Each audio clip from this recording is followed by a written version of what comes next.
Good morning, नहीं अभी नहीं। Good morning to everyone. अब हम नेक्स्ट पार्ट के लिए स्टार्ट हो रहे हैं फिजिक्स का। इसके पहले भी मैंने बीच में गैप हो गया, कोई बात नहीं, ऐसा कोई कंडीशन था। चलिए शुरू करते हैं। क्वेश्चन का सेशन लेट नहीं करते हैं, क्योंकि क्वेश्चन का सीरीज यदि आप कंटिन्यू करते रहते हैं तो आपका माइंडसेट बना रहता है और एक सॉफ्टवेयर क्रिएट होता है फिजिक्स को के बिहाफ पर, जिससे आप किसी भी न्यू क्वेश्चन को बनाने में सक्षम होते हैं। चलिए शुरू करते हैं। गुड मॉर्निंग एक बार फिर। चलिए, क्वेश्चन नंबर 1 क्या कहता है वो देखते हैं। सेट है क्वेश्चन का। क्वेश्चन कहता है तो ए पी टाइप सेमीकंडक्टर, ऐसे भी सबसे पहले सेमीकंडक्टर क्या होता है।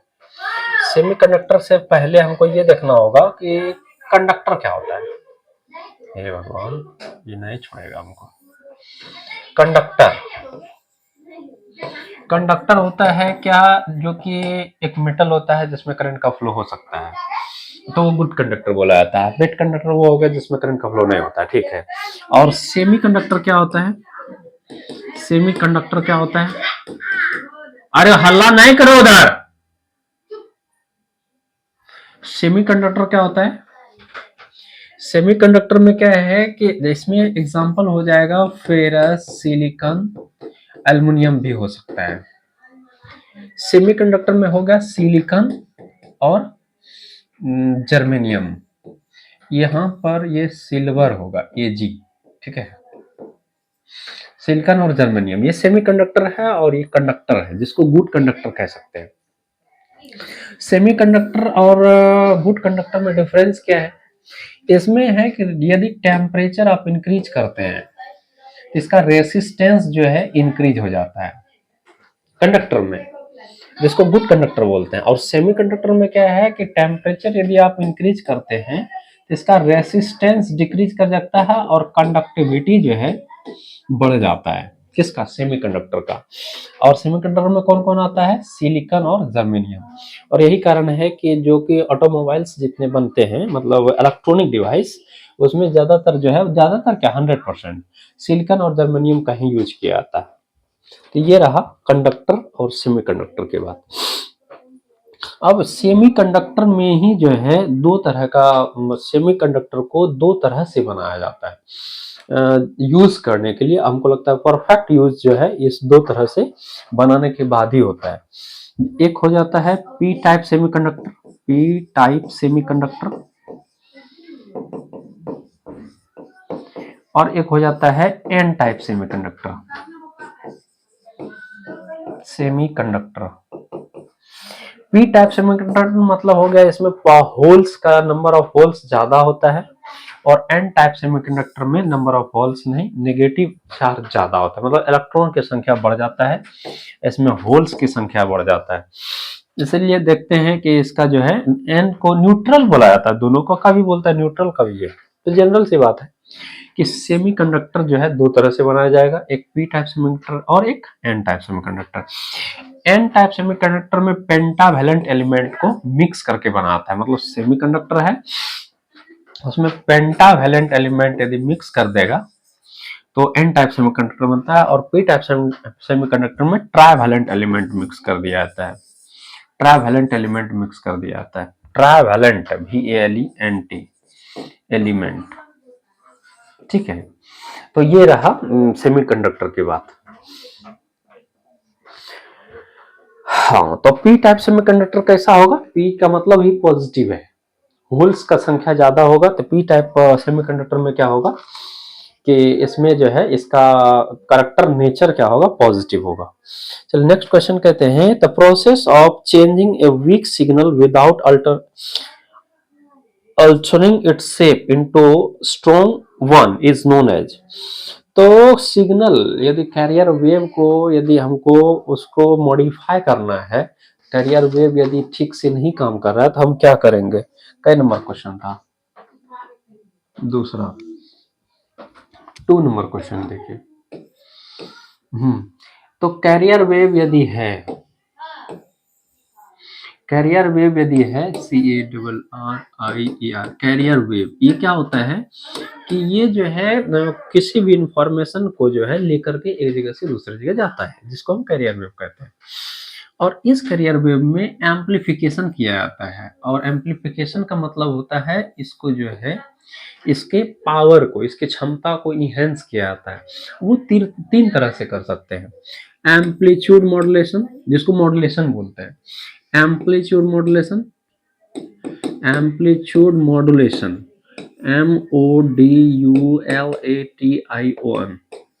फ्रीक्वेंसी मॉड्यूलेशन, फ्रीक्वेंसी मॉड्यूलेशन और फेज मॉड्यूलेशन। एम्पलीट्यूड नाम से ये स्पष्ट है कि एम्पलीट्यूड मॉड्यूलेशन तब होगा जब जब कैरियर वेव का एम्पलीट्यूड को इंक्रीज कर दिया जाएगा। अब फ्रीक्वेंसी मॉड्यूलेशन तब होगा जब फ्रीक्वेंसी कैरियर वेव के फ्रीक्वेंसी को इंक्रीज किया जाएगा, और फेज मॉड्यूलेशन तब होगा जब फेज एंगल को इंक्रीज कर दिया जाएगा। ये कैरियर वेव में एम्पलीफिकेशन का प्रोसेस है, और तीन प्रोसेस से जो है एम्पलीफाई कर सकते हैं हम उसको।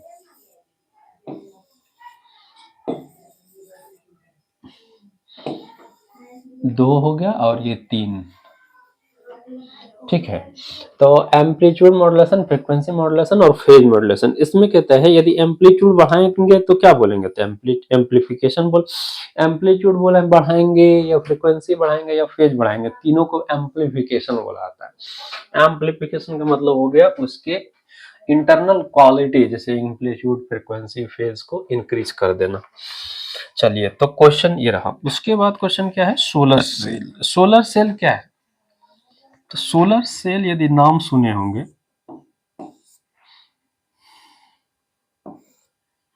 सोलर सेल यदि नाम सुने होंगे, सोलर सेल जो है सबसे पहले सोलर सेल बनता किससे है, सोलर सेल। सोलर सेल का मतलब सबसे पहले इसमें मेजर इंग्रेडिएंट्स नहीं, मटेरियल कह सकते हैं। सोलर का मटेरियल क्या होता है, सिलिकॉन का, इसलिए ये महंगा भी होता है। सिलिकॉन का इसमें जो है यूज किया जाता है ज्यादा से ज्यादा। उसके बाद ये सोलर सेल करता क्या है, सोलर सेल डायरेक्ट सनलाइट से, सनलाइट में आपको मालूम है सनलाइट में फोटॉन्स होते हैं, और उस फोटॉन्स के एनर्जी को एब्जॉर्ब करता है कौन, सिलिकॉन, और उससे जो है पोटेंशियल क्रिएट करता है, उससे जो है करंट क्रिएट करता है कौन, सोलर सेल। इसलिए सोलर का मतलब ये धूप से ये जो है काम करेगा। सेल का मतलब एक तरह से बैटरी हो गया। सेल का मतलब कोशिका भी हम फिजिक्स पढ़ रहे हैं इसलिए बैटरी। और सोलर सेल को पीएन जंक्शन भी बोला जाता है। सोलर सेल का दूसरा नाम क्या हो जाएगा, पीएन जंक्शन। और कोई भी सेल है, सेल में तो पॉजिटिव और नेगेटिव टर्मिनल तो होगा ही, इसलिए पीएन जंक्शन भी बोला जाता है इसको। चलिए, सोलर सेल को क्या बोलेंगे, पीएन जंक्शन। उसके बाद fusion of nucleus is possible only when its mass number satisfies the condition. Fusion और फ्यूजन दो तरह का होता है, तीन चार। फ्यूजन,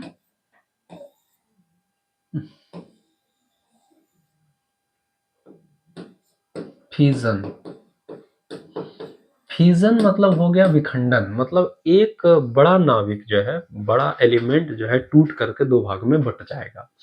और फ्यूजन किसी भी एलिमेंट में तभी पॉसिबल है जब उसका एटॉमिक नंबर जो है 235 या इससे ज्यादा हो।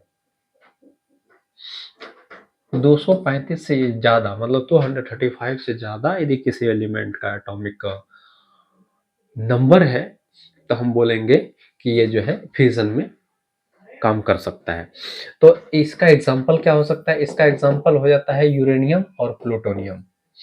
यूरेनियम 235 और ये 92, और प्लूटोनियम के लिए आपका हो जाता है 239। और इसका नंबर कितना है आप बताओगे, हमें नहीं पता। ठीक है, ये फ्यूजन है। अब मान लेते हैं यदि फ्यूजन होगा यूरेनियम 235 का, यूरेनियम 235 का यदि फ्यूजन होगा तो क्या होगा, यूरेनियम 235 आखिर काम कैसे करता है, 235 और 92, ठीक है। इस पर जो है न्यूट्रॉन को बम्बार्ड किया जाता है। न्यूट्रॉन जिसका चार्ज 1 और चार्ज एटॉमिक नंबर 1 होता है और मास नंबर इसका नहीं होता है। जब इसको न्यूट्रॉन पर यूरेनियम 235 पर बम्बार्ड किया जाता है, ये दो भागों में टूट जाता है, एक आ जाता है बेरियम और दूसरा हो जाता है क्रिप्टॉन। और यदि बेरियम की बात करें तो इसका एटॉमिक वेट 141 और ये 46, और क्रिप्टन आपका 2 हो जाता है 92 और 36। ठीक है, उसके बाद सॉरी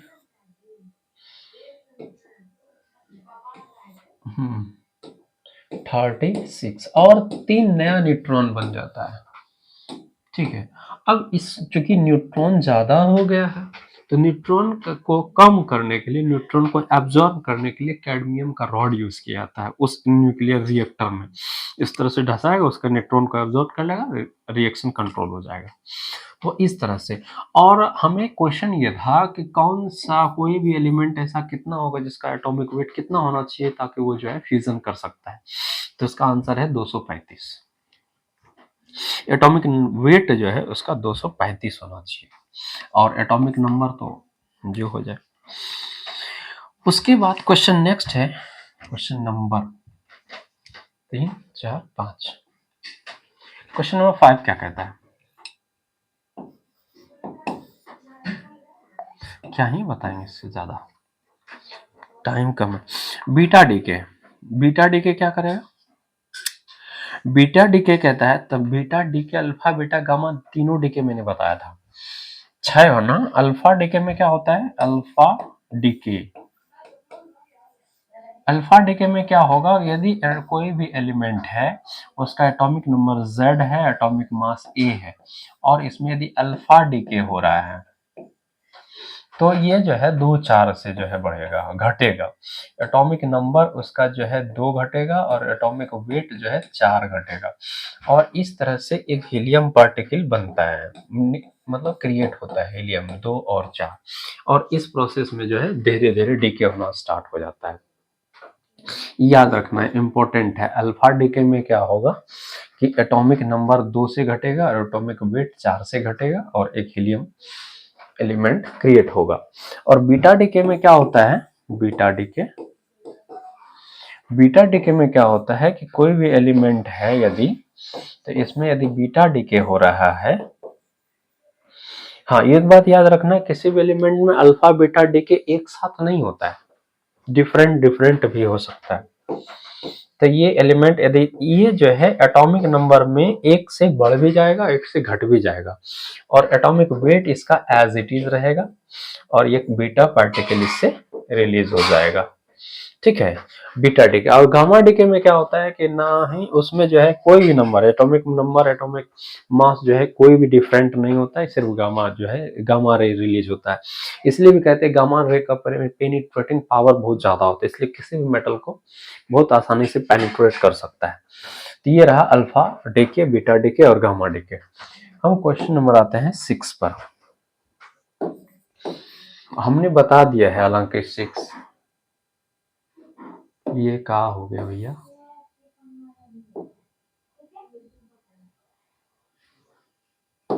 क्वेश्चन नंबर 6। ठीक है, क्वेश्चन नंबर 6 क्या कह रहे हैं, कह रहे हैं the de Broglie wavelength of an electron accelerated through 1000 क्या 1000 वोल्ट्स। तो इसका क्या होगा, डी ब्रॉगली वेवलेंथ कितना होगा इसका, यदि इसका वोल्टेज जो है 1000 है। तो इसके लिए तो हम जनरल सा फॉर्मूला हमें यूज पता होना चाहिए।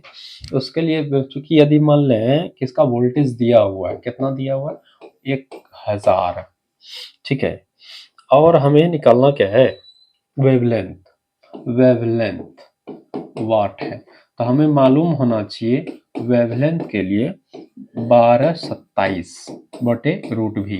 कभी कभी ना इसको जो है 50 भी अंडर रूट भी लिख देता है, इससे भी सॉल्व हो जाता है, क्वेश्चन ध्यान में रखना है। अच्छा, ये आया कहां से, मैं इसको भी बता दे रहा हूं, बहुत आसान तरीके से इससे हम निकाल लेंगे। जैसे मान लें हमारे तो इससे निकालना है, किसी से भी निकाल सकते, जरूरी नहीं, पॉइंट का डिफ्रैक्शन आ जाएगा, फिर सिर्फ 1227, और ये यदि रूट भी है तो भी दिया हुआ है 3, तो इसका और 10 √10 आ जाएगा, और इसको सॉल्व करेंगे तो आपके पास 0.388 आ जाएगा, 0.388 एंगस्ट्रम आ जाएगा। ठीक है, हम ये देखना चाह रहे हैं आखिर ये वाला फॉर्मूला आया कैसे।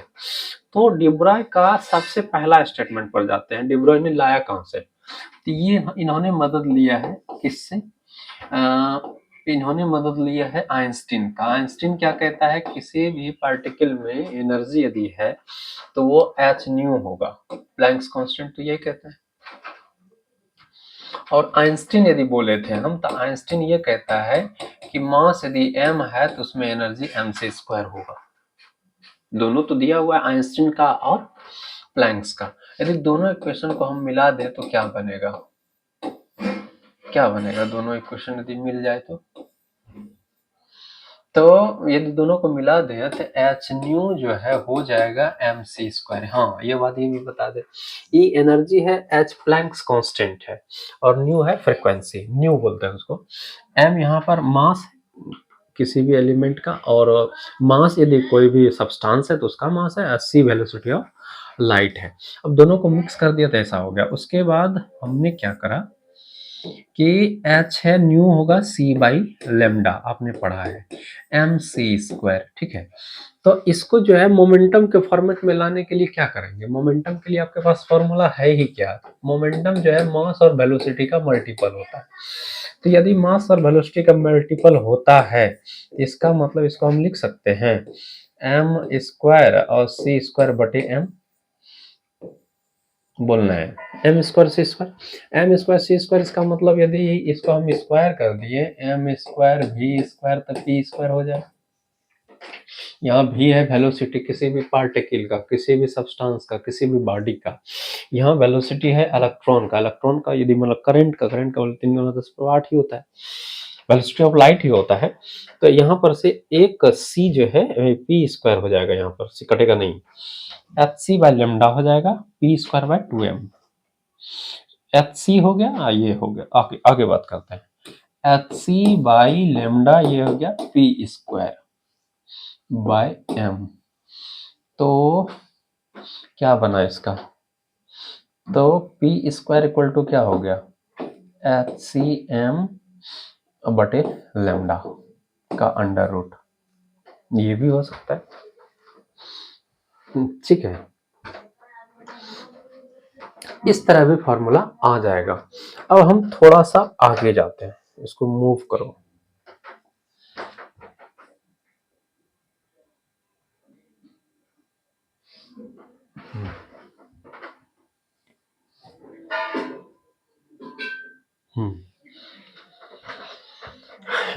अब हम कहते हैं काइनेटिक एनर्जी क्या होगा,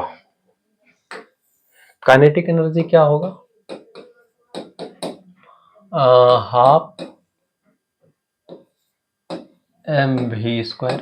चूंकि ये इलेक्ट्रॉन के लिए ले रहे हैं इसलिए हम क्या लिखेंगे, हाफ mc²। ठीक है, और हाफ mc² हो गया, और इसको हम क्या लिख सकते हैं कि m²c²/2m लिख सकते हैं क्या, तो हाँ लिख सकते हैं। तो काइनेटिक एनर्जी हो गया p²/2m, दिक्कत तो नहीं है इसमें, इसको देखेंगे एक बार यदि होगा कुछ, इसमें स्क्वायर करने की जरूरत नहीं भी है। चलो आगे बात करते हैं, काइनेटिक एनर्जी ये हो गया। अब हमें वर्क डन क्या होगा, वर्क डन हम लेंगे किसके लिए, पोटेंशियल के फॉर्मेट में। वर्क डन ऐसे होता है, यदि न्यूटन के बारे में बात करें, मोशन के बारे में बात करें, वर्क डन होता है फोर्स इनटू डिस्प्लेसमेंट। लेकिन पोटेंशियल यदि है इक्वल टू, पोटेंशियल को क्या यूज करते हैं, work done per unit charge, it's called potential. तो वर्क डन क्या होगा, V इंटू क्यू होगा, लेकिन क्यू यहाँ पर इलेक्ट्रॉन के लिए ले रहे हैं तो E हो जाएगा, कोई दिक्कत नहीं, एक इलेक्ट्रॉन के लिए ले रहे हैं। और ये वर्क डन भी है तो ये क्या है, एनर्जी है, और काइनेटिक एनर्जी किसके लिए निकाल रहे हैं, वही इलेक्ट्रॉन के लिए। क्यों, क्योंकि इलेक्ट्रॉन का ही वेलोसिटी जो वेलोसिटी ऑफ लाइट के इक्वल होता है, कैसे बेटा हो। ठीक है, तो अब दोनों को जो है मिक्स कर दिया मैंने, मिला दिया, दोनों वर्क डन है इसलिए दोनों इक्वल हो जाएगा। तो क्या करेंगे हम, तो पोटेंशियल इंटू ई हो जाएगा पी स्क्वायर बाई 2m, लिख सकते हैं। हाँ लिख सकते हैं।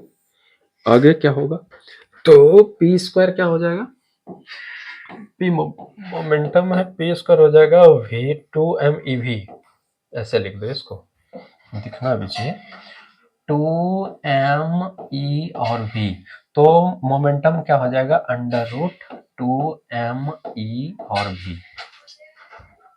ठीक है, अब इधर आते हैं थोड़ा सा, जहां पर इसको मैंने छोड़ा था,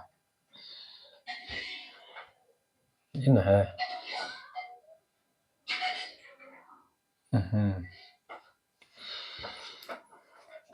देखिए इसमें आपको करना क्या है, इसको जो है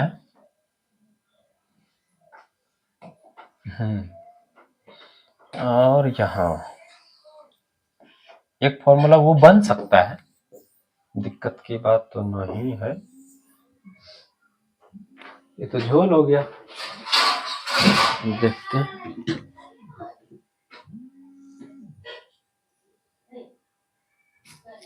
अच्छा कॉल आ गया था, तो हम इसको क्या करेंगे,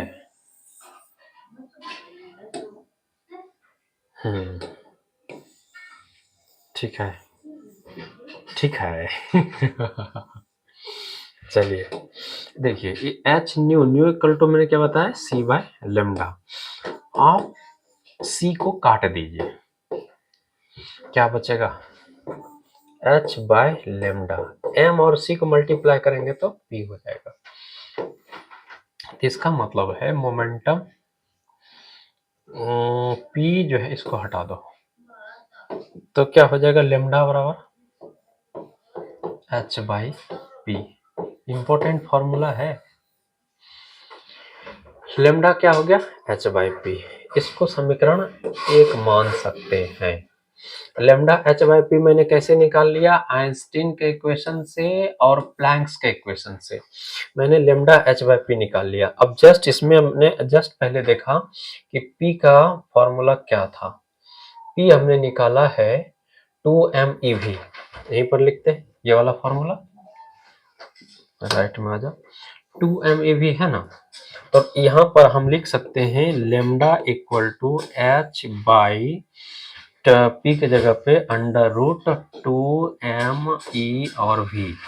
अब यहाँ पर ये देखेंगे कि ये फॉर्मूला है, तो आखिर ये फॉर्मूला से जो है 12.27 अंडर रूट पोटेंशियल कैसे है, तो यहाँ h क्या है प्लैंक्स कांस्टेंट, 2 तो वैल्यू न्यूमेरिकल वैल्यू, m क्या है मास ऑफ इलेक्ट्रॉन, e क्या है चार्ज ऑफ इलेक्ट्रॉन, तो इस सब का वैल्यू जब आप पुट करते हैं तो कुल मिला करके ये इक्वल हो जाता है 1227 बटे अंडर रूट v, इसलिए डायरेक्ट फॉर्मूला यूज हो जाता है। दिक्कत की बात नहीं होना चाहिए, क्योंकि मैंने जो है और मैथमेटिक्स है, हम तो फिजिक्स को मैथमेटिक्स समझते हैं, क्योंकि सिर पैर इसका मैथमेटिक्स ही होता है। चलिए बात करते हैं नेक्स्ट क्वेश्चन का। कह रहा है कि the phenomena which is optical analog of Compton effect of X-ray, Compton effect का एनालॉग जो है एक्सरे का क्या है, तो ये रमन स्कैटरिंग क्या है, the phenomena which is optical analog of Compton effect. Compton effect के लिए यदि फॉर्मूला आप जानते हो, क्रॉम्पटन स्कैटरिंग है इफेक्ट नहीं है, क्रॉम्पटन स्कैटरिंग जब आएगा, रमन स्कैटरिंग है, तब उसका एक फॉर्मूला मैंने अभी जब बताएंगे, उसके लिए न्यूमेरिकल भी है, तो उसके लिए हो जाता है किसके लिए क्रॉम्पटन स्कैटरिंग के लिए lambda del lambda H by M nought C और 1 माइनस कॉस थीटा।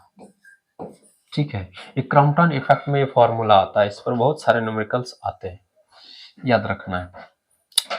अच्छा क्वेश्चन है क्रॉम्पटन का एक्सरे जो है किसके इक्वल है, तो रमन स्कैटरिंग के इक्वल है। वो कैसे, सबसे पहले दोनों में सिमिलरिटी क्या है कि ये इन इलास्टिक स्कैटरिंग पर बेस्ड होता है, दोनों इन इलास्टिक स्कैटरिंग पर। उसके बाद दूसरा क्या है, ये दोनों जो है एक्स रे है, रे मतलब किरण है, लेकिन दोनों जो है रमन स्कैटरिंग और क्रॉम्पटन, ये दोनों जो है उस रे को पार्टिकल नेचर बिहेव करके यूज करता है।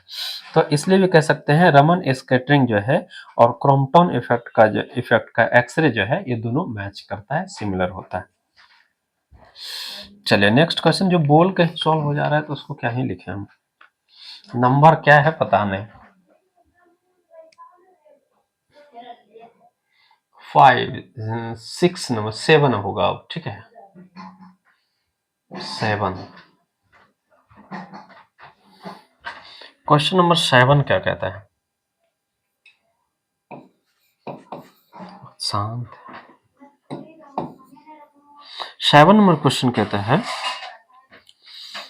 फोटो इलेक्ट्रिक सेल, अभी जस्ट मैंने बताया फोटो इलेक्ट्रिक सेल क्या करता है। सबसे पहले है फोटो इलेक्ट्रिक सेल जो है पीएन जंक्शन होता है, क्यों, क्योंकि वो जो है पॉजिटिव नेगेटिव टर्मिनल एक तरह से यूज करता है। पीएन जंक्शन डायोड की तरह बिहेव करता है, डायोड नहीं पीएन जंक्शन की तरह बिहेव करता है।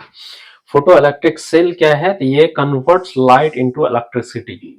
फोटो इलेक्ट्रिक सेल चूंकि है ही, क्योंकि लाइट के प्रेजेंस में ही ये काम करता है, वर्क करता है, और ये लाइट को जो है इलेक्ट्रिसिटी में कन्वर्ट कर देता है। कौन, photo electric cell, photo electric cell.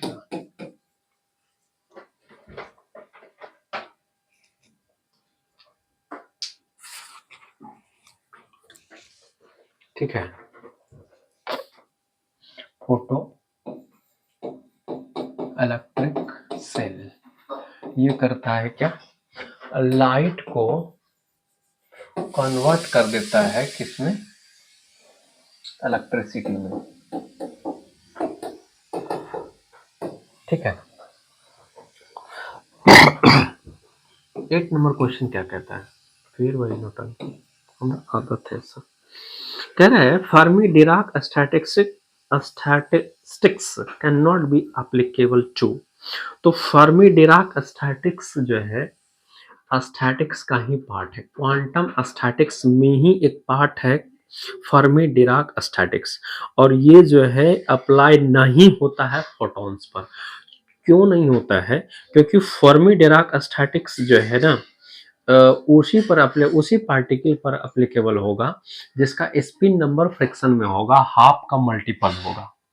और हाफ का मल्टीपल कौन कौन होता है, हाफ का मल्टीपल 1/2 3/2 5/2 इस तरह से, यानी कि हाफ को 2 से मल्टीप्लाई करिए तो 1 हो गया वो नहीं है फ्रैक्शन में। बोसोन पार्टिकल, हाँ ठीक है, ये बोसोन पार्टिकल पर जो है अप्लीकेबल नहीं होगा, और फोटोन जो है बोसोन पार्टिकल है। बोसोन और ग्रेविटॉन ये दोनों क्या नाम, फोटोन और ग्रेविटॉन ये बोसोन पार्टिकल है, क्योंकि इस सारा का जो है स्पिन नंबर 0 और 1 और 2 होता है, मतलब इस तरह से और आगे जाएगा।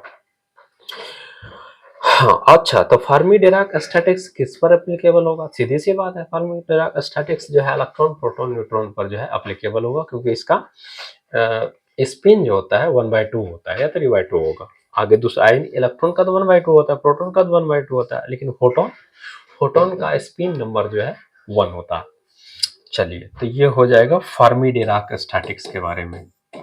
फर्मी डिराक बोलने में भी तो, जो जिसको नोट करना है तो बोल कर भी तो नोट कर सकता है, डिराक स्टैटिक्स। ठीक है, ये क्वांटम स्टैटिक्स का पार्ट है। ठीक है, जो कि फर्मी डिराक स्टैटिक्स किस पर एप्लीकेबल हो जाता है, फर्मियोन्स पर। हाँ, इलेक्ट्रॉन प्रोटॉन न्यूट्रॉन को क्या कहते हैं, फर्मियोन्स, और फोटॉन्स हो जाएगा, ग्रेविटॉन हो जाएगा, इसको क्या बोलेंगे, बोसोन पार्टिकल। चलिए 9 नंबर क्वेश्चन, 9 क्वेश्चन क्या कहता है, द क्वेश्चन ना पढ़े, spacing between the principal planes of a crystal is 4 angstrom. Spacing between the principal planes of a crystal is 4 angstrom. तो इसमें हम देख पा रहे हैं कि डिस्टेंस क्या दिया हुआ है, क्या है पहले क्या देखो, मोनो, हाँ, if it is found that the first order Bragg reflection है। ब्रैग रिफ्लेक्शन के लिए सबसे पहले फॉर्मूला आपको याद रखना होगा, 2d sin theta equal to n lambda. Bragg diffraction के लिए। इसका डेरिवेशन अभी नहीं। 2d sin theta n lambda, n जो है नंबर है वहां हाइड्रोजन के लिए जिसके लिए लेना है। तो कह रहे हैं कि फाउंड फर्स्ट ऑर्डर है ये नंबर है, ऑर्डर नंबर है वही हुआ, तो ऑर्डर है ये।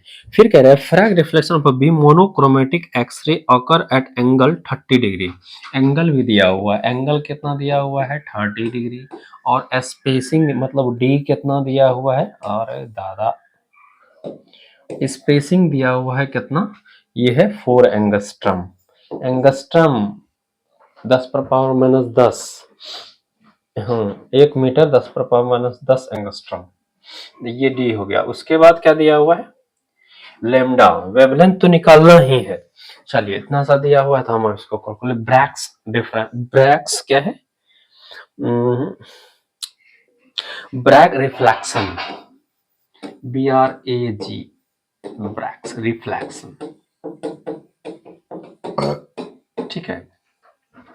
तो स्पेसिंग को आप लिख सकते हैं 2 × 4 और sine 30 degree, sine 30 degree first order के लिए 1 हो गया, और ये लेमडा, तो 2 × 4 × साइन 30 का वैल्यू हो गया 1/2। यहाँ पर फिजिक्स खत्म हो गया। फिजिक्स कहाँ है, वो फर्स्ट 2 लाइन में 4 एंगस्ट्रम, ठीक है। तो इस तरह से इस क्वेश्चन को आप बना सकते हो। कह रहे हैं क्वेश्चन क्या था, एक बार फिर पढ़ देता हूँ। The spacing between the principal planes of crystal is 4 angstrom. It is found that the first order Bragg reflection of a beam of monochromatic X-rays occur at angle 30 degree. The wavelength of X-ray कितना होगा, Bragg reflection के लिए wavelength निकालना हो, ये formula Bragg ने दिया हुआ है, और स्पेसिंग यदि दिया हुआ है तो आराम से वेवलेंथ कैलकुलेट कर सकते हैं एक्सरे का। क्वेश्चन पढ़ते हैं हम 10। क्वेश्चन नंबर 10 क्या कहता है, याद नहीं रहता है, रहना पड़ेगा। बोर मैग्नेटोन के लिए मैंने डिराइव किया हुआ है बहुत अच्छे से। Magnetic Bohr magneton basically magnetic moment होता है, और मैग्नेटिक मोमेंट क्या होता है, करंट इनटू एरिया, और इसी के बिहाफ पर हमने कैलकुलेट किया था बोर मैग्नेटोन, जिसको हम सिंबल देते हैं म्यू बी, टू क्या है इसका फॉर्मूला, -EH/4πm, और E, ये क्या है, मास ऑफ इलेक्ट्रॉन, और इसका ये क्या है, चार्ज, ये क्या है, प्लैंक्स कांस्टेंट, ये सारा तो कांस्टेंट है, ये मास एटॉमिक इसका इलेक्ट्रॉन का मास है। तो सब को जब वैल्यू ऑफ रखते हैं तो इसका वैल्यू कितना आता है, ये 9 वैल्यू पूछेगा एग्जाम में, याद रखने की जरूरत है, 10 पर पावर -24। इसका यूनिट क्या हो गया, बोर मैग्नेटोन मैग्नेटिक मोमेंट ही है तो इसका यूनिट यही होगा, एम्पियर मीटर स्क्वायर। यूनिट भी पूछेगा कि बोर मैग्नेटोन का यूनिट क्या होता है, बोर मैग्नेटोन का वैल्यू क्या होता है, बोर मैग्नेटोन का फॉर्मूला क्या होता है, इस तरह से पूछा जा सकता है इस क्वेश्चन को। मैग्नेटिक मोमेंट का फॉर्मूला क्या होता है, magnetic field into current into area. चलिए अब 11 नंबर क्वेश्चन पर आते हैं, क्योंकि ये इसमें और ज्यादा दिमाग लगाने की जरूरत नहीं है अभी के समय। फिर कह रहे हैं if r0 is the radius of the first Bohr orbit, दिया हुआ है ऑर्बिट का नंबर क्या है 1 है। जैसे जैसे क्वेश्चन दिया होगा वैसे वैसे हम लिखेंगे भी डाटा। न्यूमेरिकल वैल्यू है, न्यूमेरिकल प्रॉब्लम है तो हम यही करेंगे, न्यूमेरिकल है या प्रॉब्लम है तो हम क्वेश्चन को पढ़ेंगे अच्छे से, और क्वेश्चन में जो डाटा दिया हुआ उसको नोट करेंगे, और उसके बाद अपने सॉफ्टवेयर में खोजेंगे रिलेवेंट फॉर्मूला। उड़ जाएगा उड़ेगा ही। तो क्वेश्चन कह रहा है if r nought is the radius of the first orbit, फिर कह रहे हैं first orbit in hydrogen atom, the radius of the fourth orbit क्या होगा। फर्स्ट ऑर्बिट के लिए आर नोट है, ठीक है, रेडियस, और फोर्थ ऑर्बिट के लिए क्या होगा, तो उसके लिए 4n जो है कितना दे रहा है, 4 के लिए खोज रहा है। और किसी भी ऑर्बिट के लिए फॉर्मूला हो जाता है आपका r0 n² / z, ठीक है, n नंबर ऑफ ऑर्बिट है, z एटॉमिक नंबर है, और हाइड्रोजन बोल रहा है तो z क्या हो जाएगा 1 हो जाएगा ना। चलिए तो z हो जाएगा 1 और r nought as it is रहेगा और n कह रहा है 4, तो 4 का स्क्वायर बटे 1, तो 4 4 जा 16 r नॉट, ये आर एन।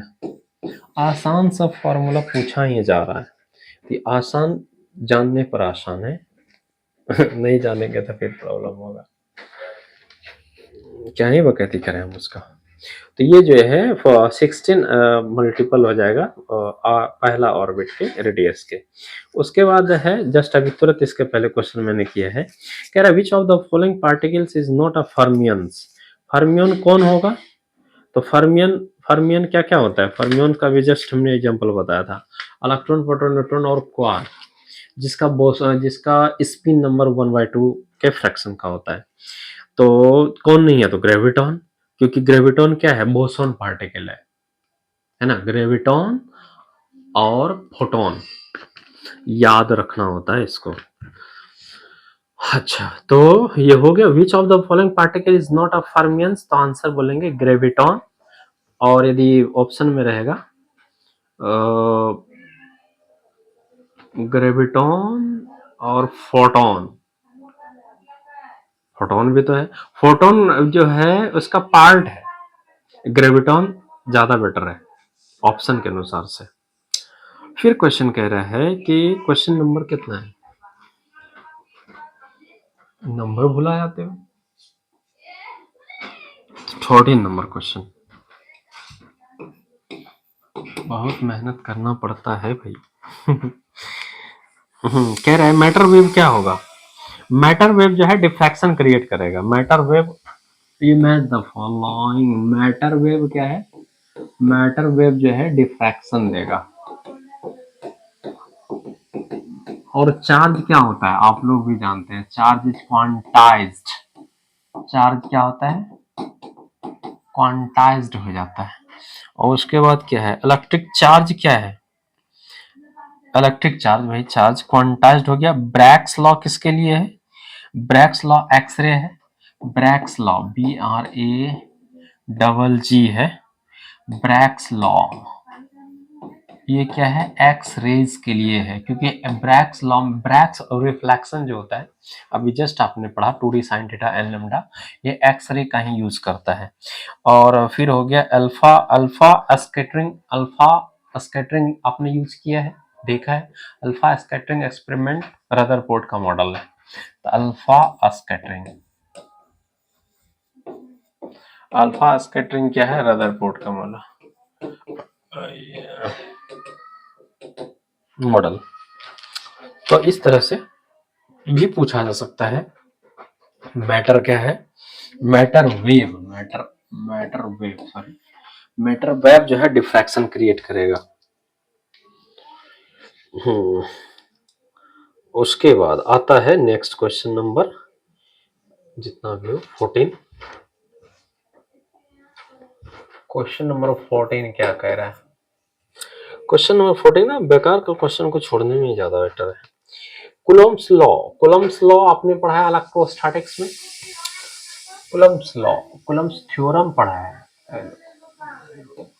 कूलम्ब्स थ्योरम उसको बोला जाता है, Coulomb's law HEORM, Coulomb's theorem कहता है, कूलम्ब्स लॉ क्या कहता है, कूलम्ब्स लॉ ये कहता है कि दो चार्ज स्टैटिक्स में है तो उसके बीच में जो फोर्स लगेगा 1/4 पाई एप्सिलॉन नॉट और Q1 Q2 bye are square, दोनों के बीच में, जैसे मान लो ये चार्ज है ये भी चार्ज है, इसके बीच का डिस्टेंस r है, और यहाँ पर यदि कोई मीडियम नहीं है तो वैक्यूम का हमने ले लिया है, और यहाँ पर एप्सिलॉन जो है एप्सिलॉन नॉट और एप्सिलॉन r होता है, क्योंकि मीडियम नहीं है तो इसका 1 वैल्यू हो गया, वैक्यूम का परमिटिविटी जो है हम यूज करते हैं।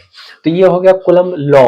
कूलम्ब थ्योरम क्या कहता है, किसी भी क्लोज्ड सरफेस में इलेक्ट्रिक फील्ड इंटेंसिटी कितना होगा, या सरफेस पर चार्ज है तो उसका इलेक्ट्रिक फील्ड इंटेंसिटी कितना होगा, नाम से ही स्पष्ट है। जैसे गॉस लॉ ने क्या कहा था, क्लोज सरफेस में इंटेंसिटी फ्लक्स जो है phi q by epsilon nought के बराबर होता है, उन्होंने बोला था, गॉस थ्योरम तो यही कहता है ना। इन्होंने कहा इंटेंसिटी आप लेते हैं यदि सरफेस का, सरफेस चार्ज डेंसिटी लीजिए सिग्मा छोटी सिग्मा होता है, सरफेस चार्ज डेंसिटी के लिए छोटी सिग्मा बटे एप्सिलॉन नॉट। ये मतलब दोनों के लिए वैलिड है coulomb theorem, surface charge density के लिए, वॉल्यूम चार्ज डेंसिटी के लिए भी। और यदि वॉल्यूम चार्ज डेंसिटी मतलब क्लोज्ड सरफेस है तो वॉल्यूम चार्ज डेंसिटी लीजिए और एप्सिलॉन नॉट, इतना उसका जो है इलेक्ट्रिक फील्ड इंटेंसिटी होगा, कूलम्ब थ्योरम ये कहता है। अब क्वेश्चन लेकिन ये है नहीं, क्वेश्चन क्या है, क्वेश्चन है कि इसी को यदि हम मैक्सवेल इक्वेशन में लिखें तो कैसे लिखेंगे। ये गॉस थ्योरम है, गॉस थ्योरम भी पूछता है, इसको भी गॉस लॉ थ्योरम में ये पूछता है। चले तो हम क्या करेंगे, तो इसको कह रहे हैं कि आप जो है मैक्सवेल का इक्वेशन में बदलिए तो क्या होगा, तो मैक्सवेल क्या हो जाएगा, यही हो जाएगा, सिग्मा बटे एप्सिलॉन नॉट दे दीजिए, वॉल्यूम बटे एप्सिलॉन नॉट दे दीजिए, बात करिए। ठीक है, कि ऐसा हो जाएगा। ऐसे भी मैक्सवेल इक्वेशन तो आप लोगों को याद होना चाहिए, मैक्सवेल इक्वेशन हमें तो याद है, मैक्सवेल इक्वेशन क्या कहता है, मैक्सवेल इक्वेशन, मैक्सवेल इक्वेशन कहता है डेल डॉट ई जो है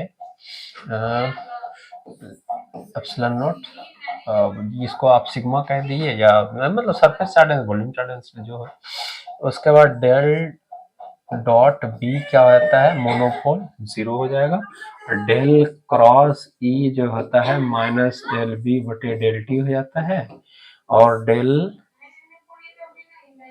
सॉरी डॉट हो गया यहाँ, dot cross dot dot cross cross B जो हो जाएगा mu nought J plus mu nought epsilon nought del E बटे del T.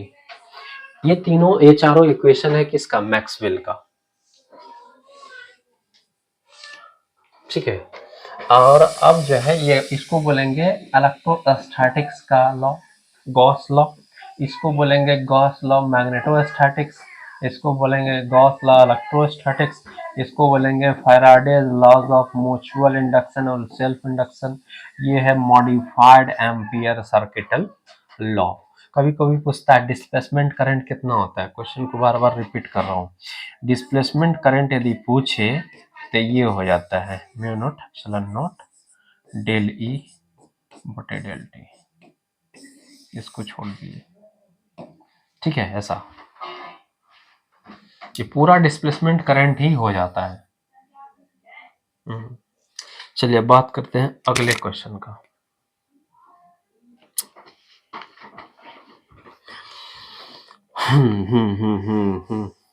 The dilute solution of all the alkali metals in an anhydrous liquid ammonia, anhydrous liquid ammonia में यदि alkali metal को मिला दे तो ये क्या हो जाएगा, ये पैरामैग्नेटिक हो जाएगा, अनुचुंबकीय हो जाएगा।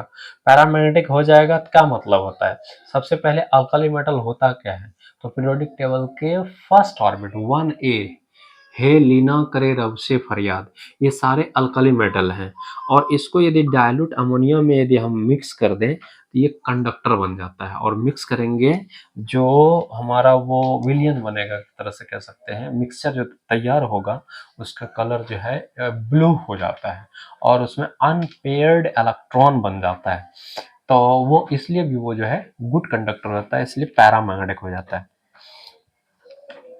चलिए, तो ये जितना भी नंबर था इसमें भी नंबर था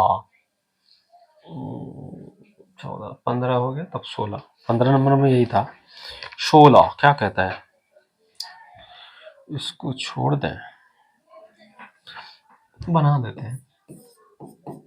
क्या कह रहा है 16 नंबर, ये कह रहा है कि एक रेसिस्टेंस इस तरह से बंधल है, ठीक है, और फिर यहाँ भी रेसिस्टेंस है एक, और यहाँ पर एक बैटरी लगा हुआ है 3 वोल्ट का, और इस तरह से ये कह रहा है ए है, ये कह रहा है बी है, तो कहता है इसका थेवेनिन रेजिस्टेंस कितना होगा इस सर्किट का। थेवेनिन रेजिस्टेंस में हम क्या करते हैं, थेवेनिन रेजिस्टेंस कितना होगा, इसके किसने दिया हुआ है, इसमें 6 ओम इसका दिया हुआ, 3 ओम इसका दिया हुआ, ये 3 वोल्ट का है। थेवेनिन रेजिस्टेंस निकालने के लिए सबसे पहले आपको शॉर्ट सर्किट करना होता है, ये जो बैटरी है ना, शॉर्ट सर्किट मतलब इस बैटरी को हटा देते हैं, बैटरी को हटा दिए यहाँ से। अब इसको स्विच की तरह हमने तार की तरह ऐड कर दिया और इसके कारण ये जो है न्यूट्रल हो जाता है, ये भी खत्म हो जाता है, ये भी क्रॉस हो गया। तो बचा ए और बी टर्मिनल के बीच में कितना रेसिस्टेंस बचा, 6 ओम। कुछ इस तरह का ही जो है बनाया जाता है 6 ओम। तो इस सर्किट के लिए थेवेनिन रेसिस्टेंस क्या हो जाएगा, 6 ओम। अब हम कहेंगे ये 6 ओम होता और ये 3 ओम होता तो यही शॉर्ट सर्किट हो जाता, 3 ओम इसका आंसर हो जाता, इस तरह से। चलिए गिज गिज हो गया। नेक्स्ट क्वेश्चन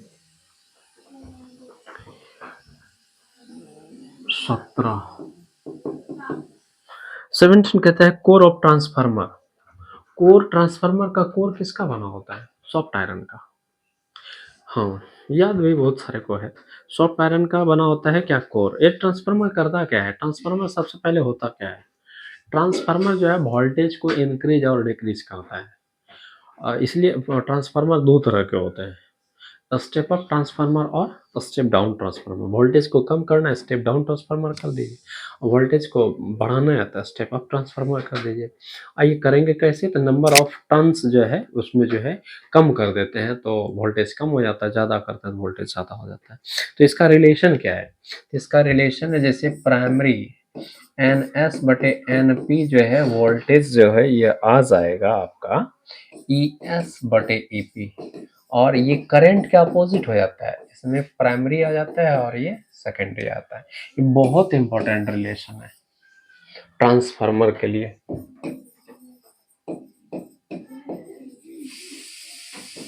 ठीक है, ट्रांसफार्मर के लिए। और सबसे पहले ट्रांसफार्मर किस पर यूज कर सकते हैं, डीसी करंट पर अप्लाई नहीं हो जाएगा।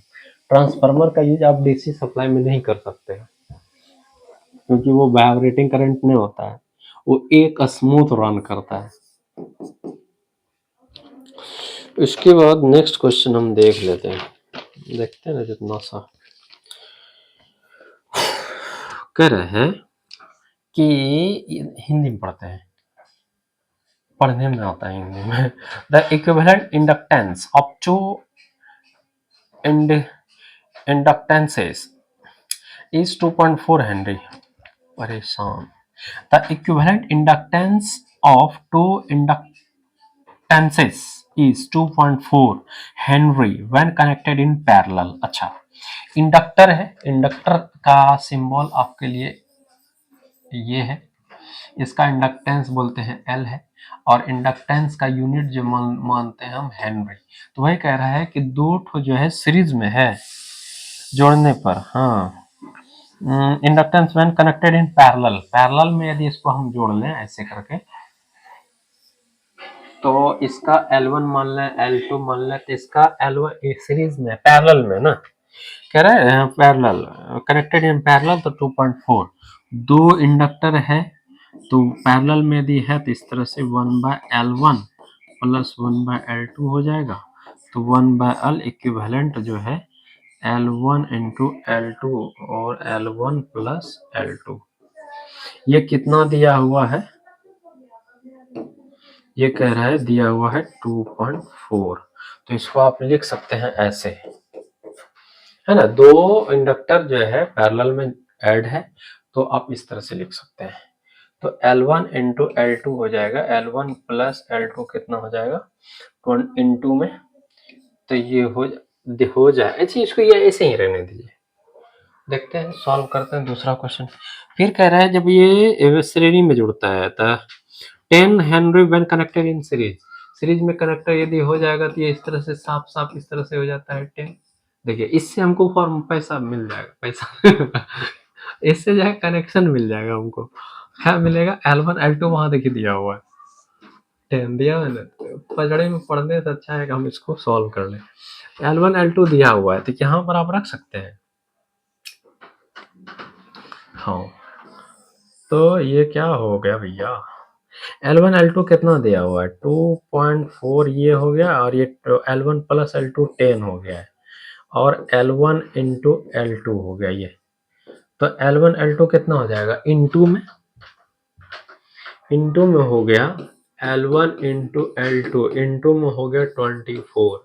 अब देखिए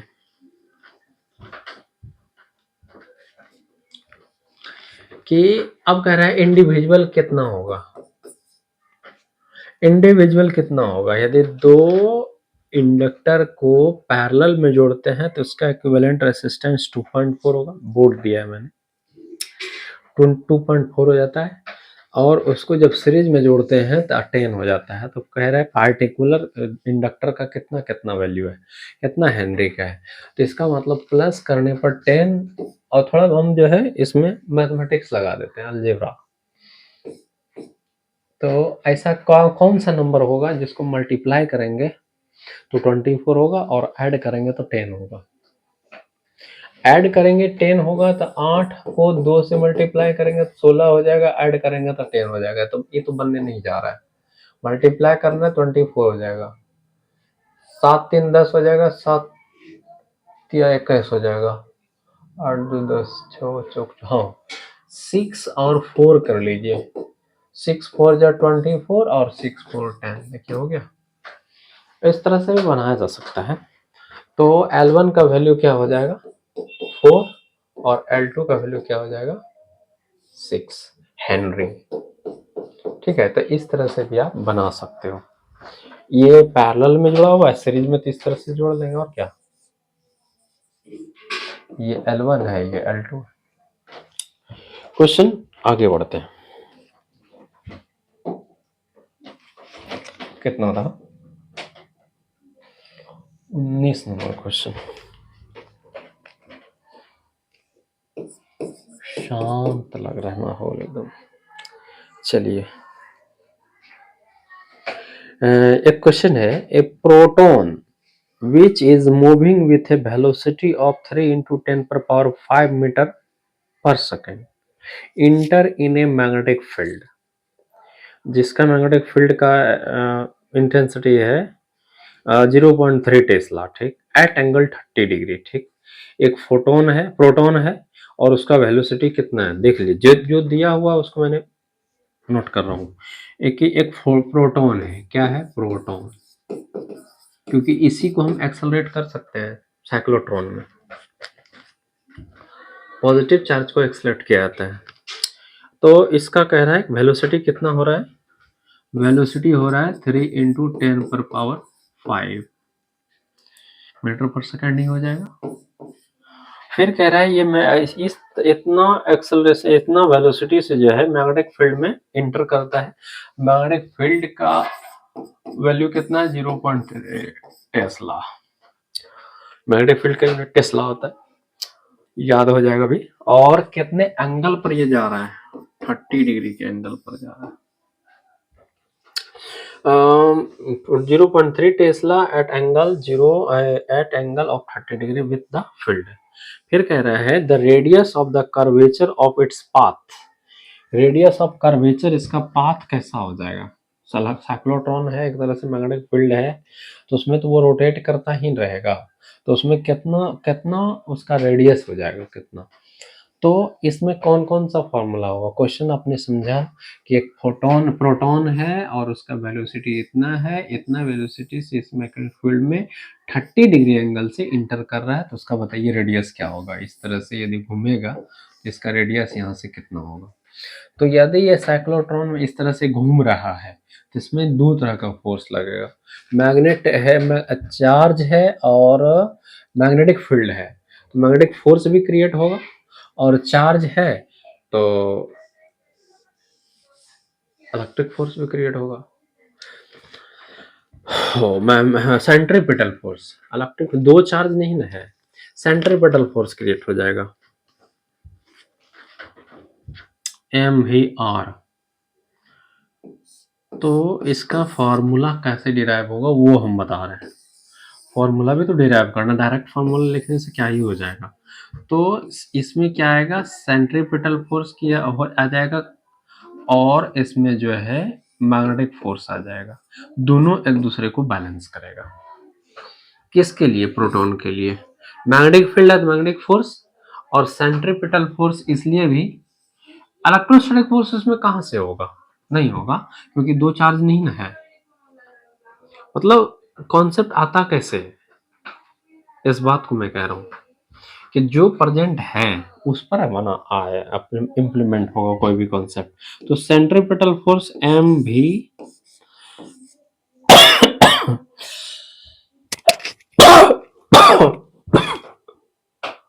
नहीं छोड़ता है, एम भी साइन टेढ़ा,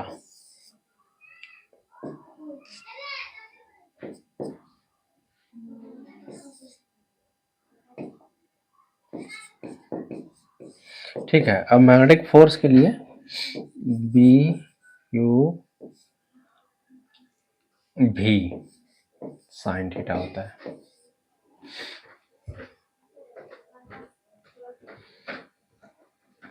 एम भी स्क्वायर होता है।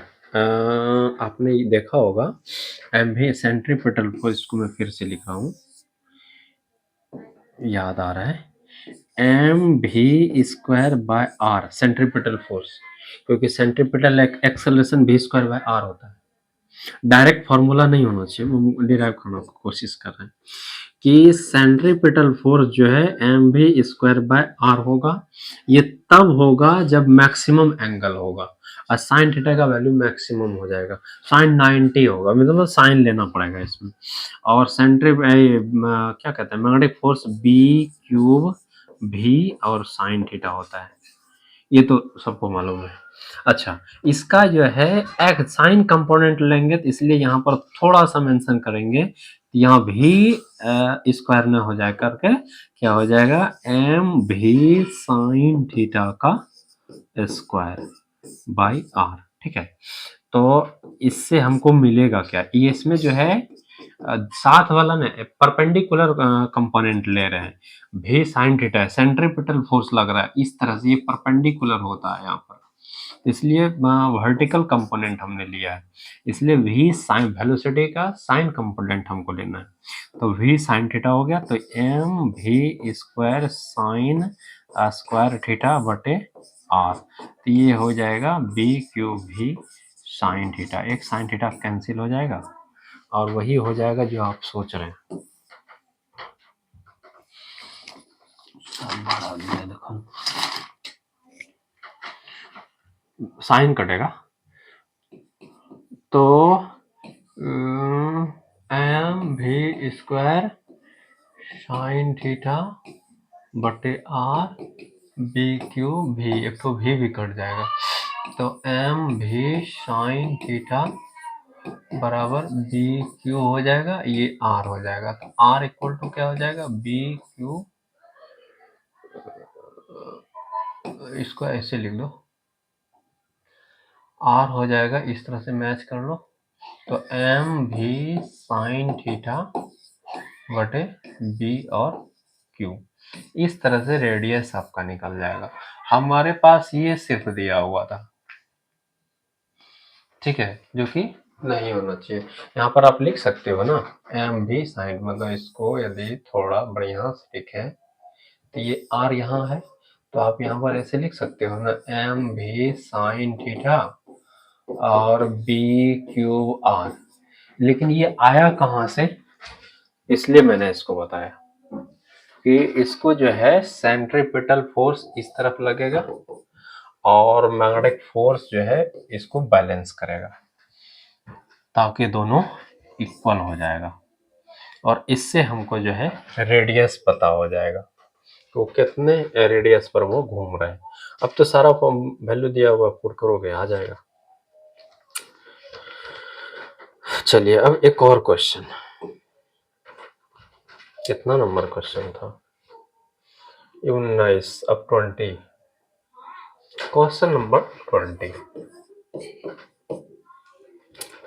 20 में क्वेश्चन क्या कह रहेगा, उसका आएगा 0.5, देख लियो।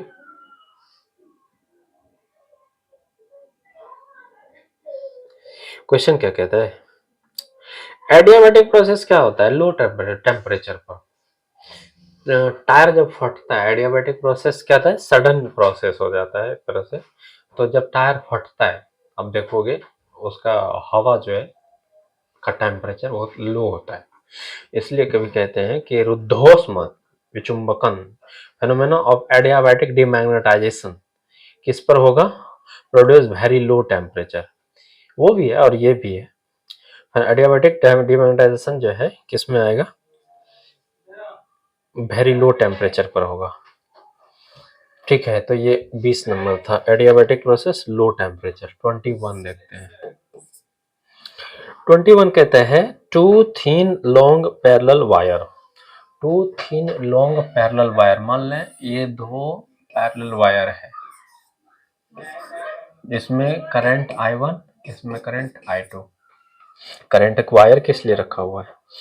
फिर कह रहे हैं कि और ये by distance by b carrying by distance b, मतलब बी डिस्टेंस पर ये है carrying current of I ampere in each. अच्छा, I1 I2 बराबर है, I1 I2 इक्वल है, जो कि करंट I फ्लो कर रहा है इसमें। The magnitude of the force per unit length exerted by one wire over the other wire क्या होगा? क्या कह रहा है?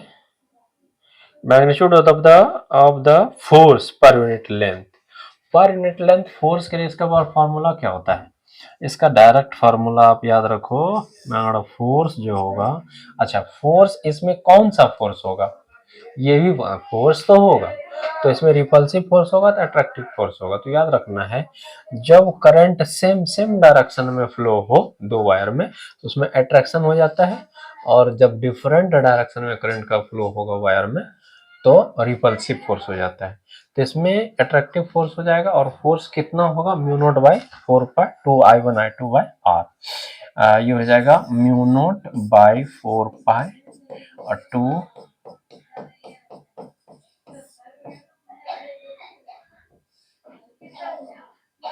R, यहाँ पर डिस्टेंस B है तो B हो जाएगा।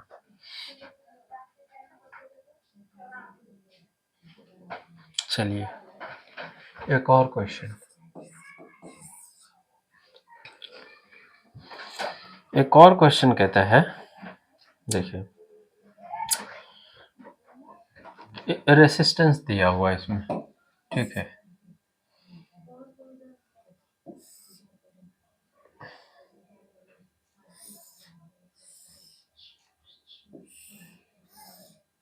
इस तरह का बना हुआ है, पूरे बना दिया है, कोई बात नहीं, इस तरह से, ठीक है। और बात कर लें यदि इसका,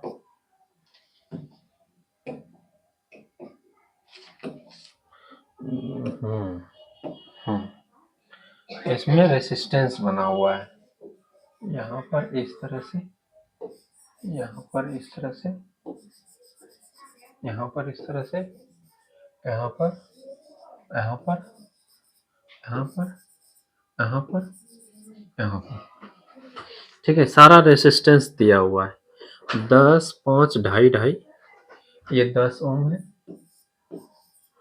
ये 5 ओम है, ये भी 10 ओम है, ये 5 ओम है, ये 2.5 ओम का है, ये भी 2.5 ओम का है, और ये कितने का है? ये 5 ओम का है, ये भी 5 ओम का है। कह रहा है ए और बी के बीच में इक्विवेलेंट रेसिस्टेंस कितना होगा?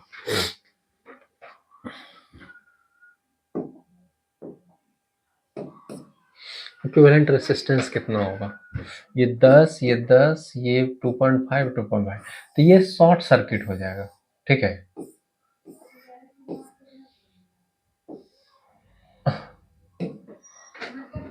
ये शॉर्ट सर्किट हो जाएगा, ठीक, ये और ये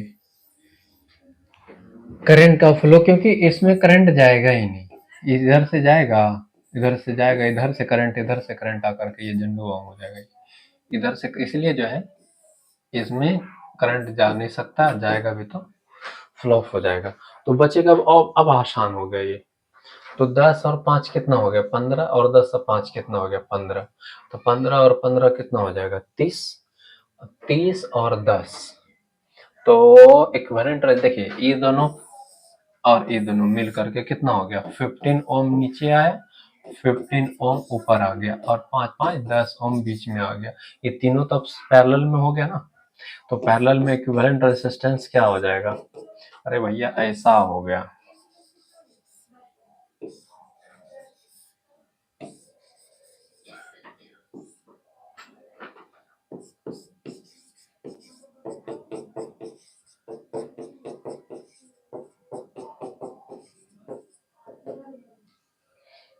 तो 1/15 1/10 1/15 इसको सॉल्व करोगे जब आप तो कर ही दो, 30 हो जाएगा। 15 दूना 15 10 दिया और 15 दूना 3 2 5 2 7/30 तो 30/60 आरपी हो जाएगा 30/7 7 चौक 28 4.1 ओम आ जाएगा। ठीक है। और एक क्वेश्चन है मूविंग कॉइल गैल्वेनोमीटर। तो मूविंग कॉइल गैल्वेनोमीटर बेसिकली जो है करंट को, छोटे छोटे करंट को जो है मेजर करता है। तो गैल्वेनोमीटर है तो इस जान ही रहे हैं करंट, स्मॉल करंट के प्रेजेंस को भी इंडिकेट करता है।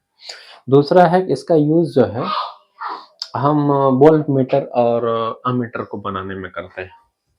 और इसके लिए मेन फार्मूला जो आपके पास होना चाहिए मूविंग कॉइल गैल्वेनोमीटर में करंट कितना होगा, मूविंग कॉइल गैल्वेनोमीटर, गैल्वेनोमीटर है ये। तो गैल्वेनोमीटर क्या ही करता है, दोनों यूज करता है उसमें, वोल्ट मीटर में और आममीटर में।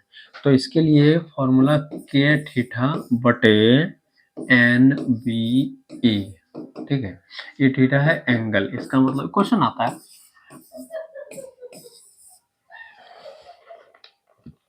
ठीक है।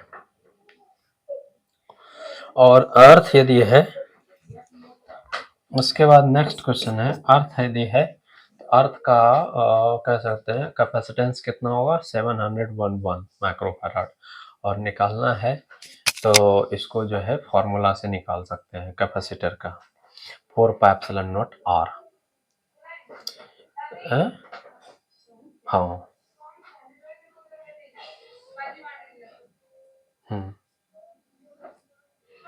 ठीक है, यहीं तक रखते हैं। सेकेंडरी बैटरी रिवर्सेबल होता है, ये तो सबको मालूम है। ठीक है, नेक्स्ट क्वेश्चन। थैंक यू, धन्यवाद जो हो।